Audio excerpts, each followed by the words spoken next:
For about the last 30 years, Virginia Tech has been one of the most consistent programs in the entire country. The Hokies made 28 straight bowl games between 1993 and 2021, not including that COVID year, of course. They had 17 9-plus win seasons and 7 conference titles during that span as well. But the last few years for Virginia Tech haven't been all that great. They saw their bowl streak come to an end in 2022 with a 3-8 record in year one under Brent Pry and went just 7-6 last year, although they did win their bowl game. They haven't had a 9-win season since 2017. They haven't made a conference championship since 2016. But all of that could change this year. So welcome back to the Gridiron Expert, guys. Ready to preview Virginia Tech. Our record prediction for them will be coming up very, very soon. But today, taking a deeper dive into one of the teams that could surprise all of us this season and maybe be a dark horse college football playoff contender. As always, please continue to like, comment, subscribe, share our videos, and of course, check out everything down in the description below. That includes our website, thegridironexpert.com, home of our expert picks, where we are beating out over 80% of the national handicappers each of the last 6 years. And we will, guarantee, make it 7 by the end of this season. So go check it out. Sign up for those today. This year we're adding a bunch of new aspects to our expert picks, new benefits to our expert picks. The earlier you sign up for those, the earlier you get to access those benefits. So go check it out. Sign up today. Check out our mailing address as well to send us some of your team's gear. We don't have any Virginia Tech gear up here. We'd love to add some. We'd love to get a Hokies helmet up here. Send it in. We give you the shout out. We represent your team in every single video all season long. You can do that, again, with all the information down in the description below as we try to continue to expand our GE Nation from coast to coast. So let's dive into Virginia Tech. I am very, very, very excited about this team. I am pumped for this team. And if you're a Virginia Tech fan, like my man Hunter out there, I know you have to be excited too. This is a team, guys, we kind of downplayed it, right? We said, they just went 7-6 last year. That's not all that great. But really, it was pretty good. Considering the disaster that was 2022, and considering how poorly Virginia Tech started off the season in 2023, starting off 1-3 with a loss to Marshall in there as well, getting to 6 wins, winning their bowl game over a good Tulane team was huge for Brent Pry in his second year with the program. It was huge in getting that extra practice, huge in getting a postseason win, huge in building momentum into what is now shaping up to be a massive 2024. Again, this team last year, guys, won 7 games. 3 of their 6 losses, so half their losses came by 1 possession to Purdue, Marshall, and NC State. Purdue and Marshall, not good losses at all. Had they won those, it would have been a drastically different Virginia Tech team, drastically different record, drastically different year, and maybe we wouldn't be talking about the Hokies being some dark horse. We'd already be talking about them being a legitimate contender. Went 1-3 to start, like we mentioned, 6-3 down the stretch, a pretty strong finish. Now, though, entering 2024, this Virginia Tech team ranks number 1. They are first in the country in returning production. The Hokies return 95% of their offense, 77% of their defense. That's overall 86% of the production from last year returns this year. 22 total starters, including the entire offense, comes back for Virginia Tech.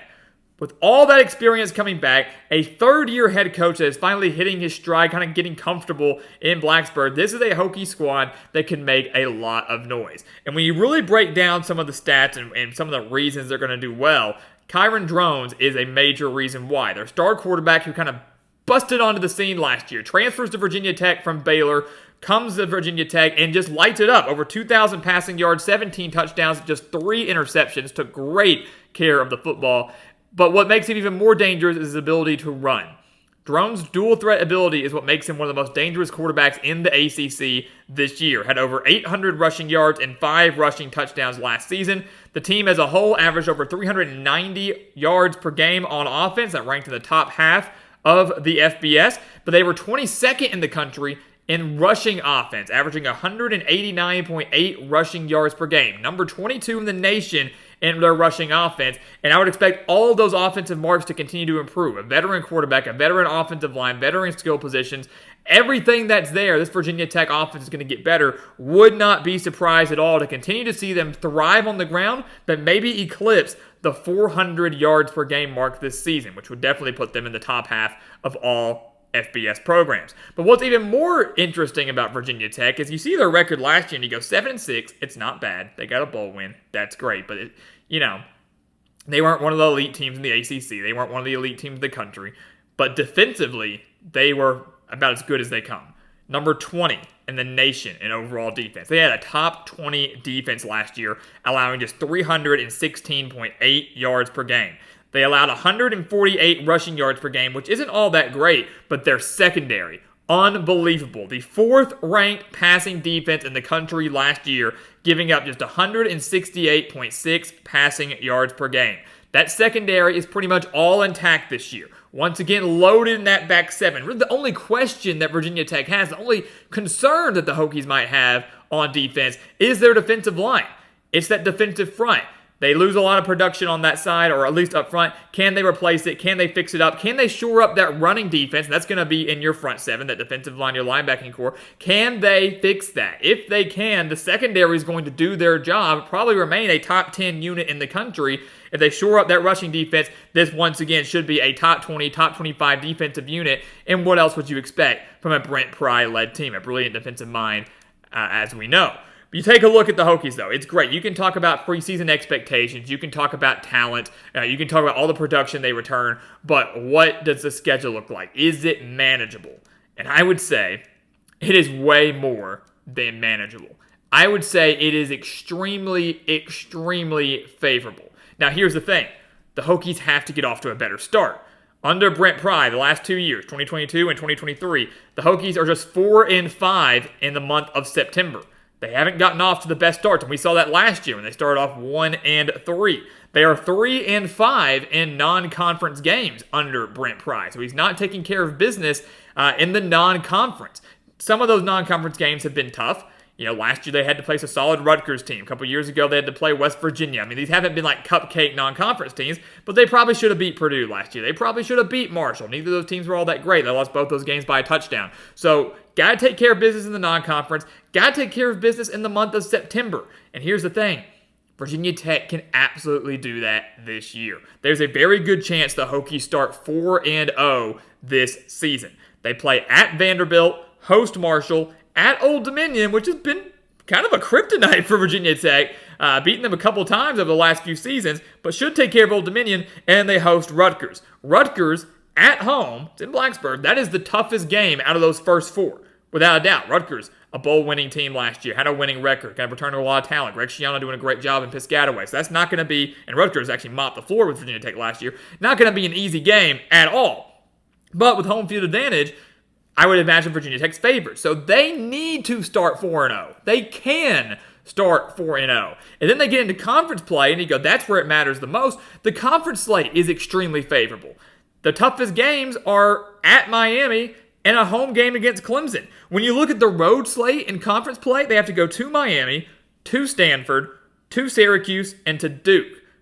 Think about that. Miami is by far their toughest game. That's their first conference game, a Friday night game on September 27th. That's a tough one. But Stanford's going to struggle in their first year in the ACC. They struggled last year. They're in a massive rebuilding project. Syracuse and Duke are both dealing with new head coaches. Duke going to be maybe a little bit better than Syracuse. Manny Diaz coming in with head coaching experience, solid transfer class, but still, two first-year head coaches.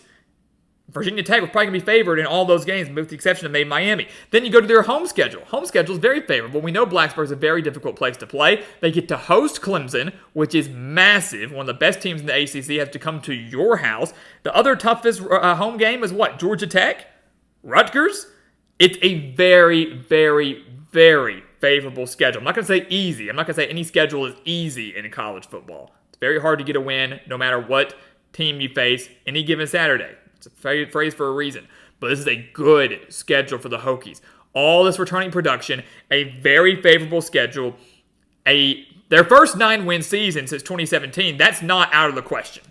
That's not out of the question. A 10-win season is not out of the question. And if things really go their way, an ACC title appearance, maybe an ACC championship, clinching it as a whole, is not out of the question. And with this new 12-team college football playoff, making the playoff this year for Virginia Tech is not out of the question. Everything is aligning for a breakout year in year 3 under Brent Pry. Everything is aligning for a massive year out of Blacksburg. The expectations have been set. The stars have aligned. But can Virginia Tech meet those expectations? We saw them do it for nearly 30 straight years. Let's see if they can get back on track this year. And I have a feeling that they're going to do just that. So guys, as always, thank you so much for watching us here at the Gridiron Expert on YouTube. We will have our official Virginia Tech prediction coming your way here in just a few weeks. You do not want to miss out on that. So make sure you like, comment, subscribe, hit that notification bell so you don't miss out on our predictions for every college football team, the only channel here on YouTube that's going to be doing that. So do not miss out on that. Also, check out everything down in the description below, our expert picks over on our website, thegridironexpert.com, along with all of our other exclusive content, our mailing address to send us some of your team's gear. Let's get some Virginia Tech representation back here. We want you to join our GE Nation, and you definitely are going to want to be a part of it once the season starts. And once again, guys, as always, thank you so much for watching, and we'll see you next time right here on the Gridiron Expert.